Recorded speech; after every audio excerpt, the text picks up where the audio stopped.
All right, so if you're heading to Japan in the summer, there's one thing you absolutely have to experience. I'm talking about Hanabi, Japan's incredible fireworks. And look, this isn't just about pretty lights. It's a massive, breathtaking work of art painted across the night sky. So in this explainer, we're going to give you the real insider's guide, the stuff you need to know to do it right. Let's get into it.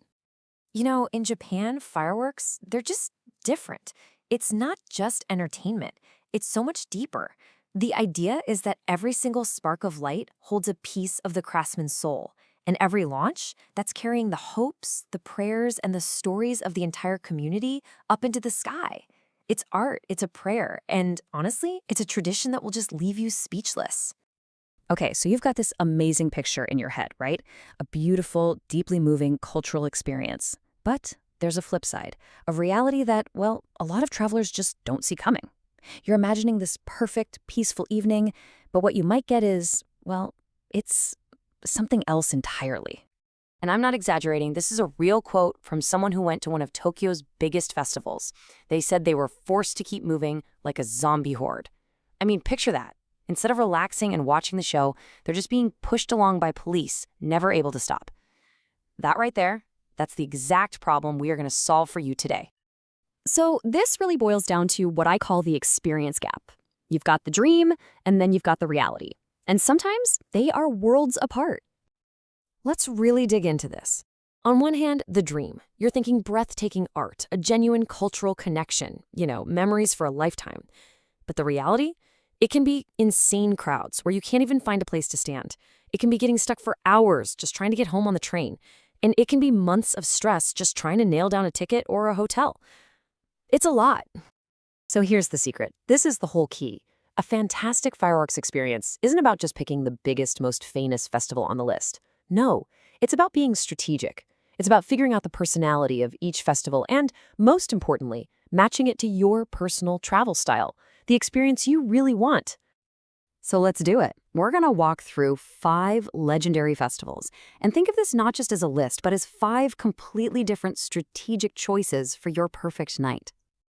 Okay, check this out. This chart is basically our whole game plan at a glance. You can immediately see how different these festivals are, their concept, their vibe, but the most important column, that's the challenge. That's what we need to plan for. First up, Sumidagawa in Tokyo. This is the OG, the oldest festival in Japan, dating all the way back to 1733. It actually started as a prayer for people lost to a famine, so it's packed with history and prestige. But here's the deal. Its biggest challenge is the crowd. We're talking extreme density. The official warning, I'm not kidding, literally says no place to sit down. This one's for you if you want to be right in the historic heart of it all and you're ready to embrace the chaos. All right, next experience. You see this number? 1,000? What's that about? Well, that is the signature move of the Edogawa Fireworks Festival. At the very beginning of the show, they launch 1,000 fireworks in just 5 seconds. The entire sky just explodes in gold. It is pure jaw-dropping spectacle.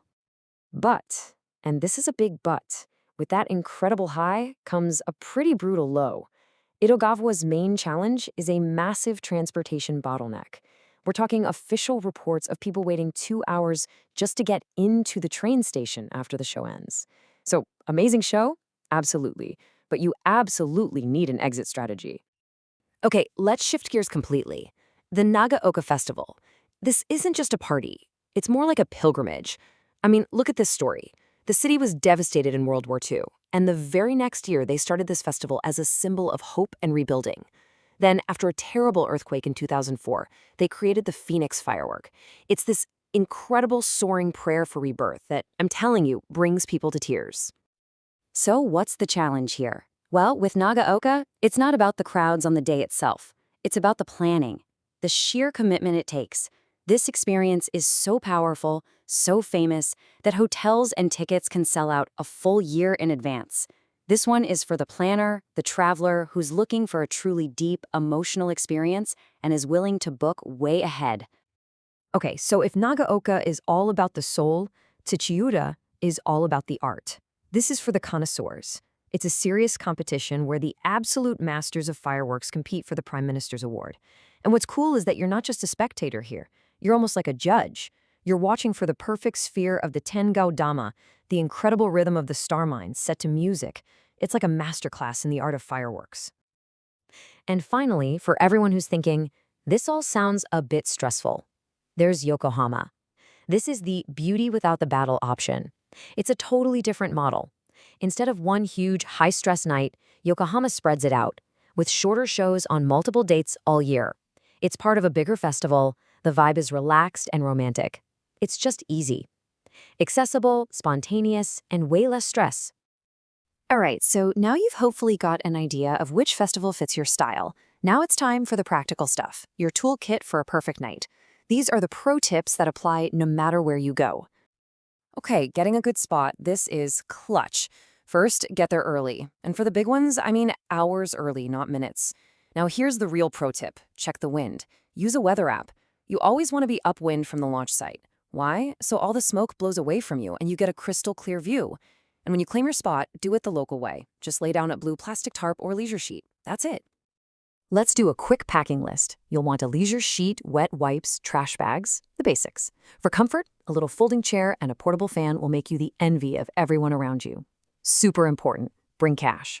Lots of small coins for the food stalls. And for safety, a raincoat, not an umbrella, because umbrellas are a nightmare in crowds. Oh, and don't forget the bug spray. You'll thank me later. Now, a lot of you are probably thinking about renting a traditional yukata to really get into the spirit of it, and you should. It's an amazing experience. But there is one question, just one, that you absolutely must ask the rental shop, and I promise you it can be the difference between a perfect night and a total disaster. Here it is. The question is, do you offer next-day return? That's it. Why is this so critical? Because almost all the rental shops close before the fireworks are even over. If you don't have a next-day return option, you'll have to leave the show early to race back to the shop. It's such a simple question, but it saves you an incredible amount of stress. So there you have it. With the right strategy and a few of these insider tips, what might have seemed like a huge challenge can turn back into that amazing experience you were dreaming of. So let's put it all together. Which one are you? Are you the historian who needs to be at the ancient Sumidagawa? The thrill-seeker who wants that explosive start at Edogawa? Maybe you're the pilgrim looking for that deep, emotional story at Nagaoka. Or the connoisseur ready to appreciate the art of Tsuchiura. Or, hey, maybe you're the romantic and the easy, breezy vibe of Yokohama is calling your name. Look, the bottom line is this. Yes, these festivals can be a challenge, but they are so worth it. And if you go in with the right strategy, you can totally bypass the stress and turn a potentially tough night into a memory you'll hold onto forever. When you think about it, every single firework tells a story of prayer, a story of rebirth, a story of incredible artistry.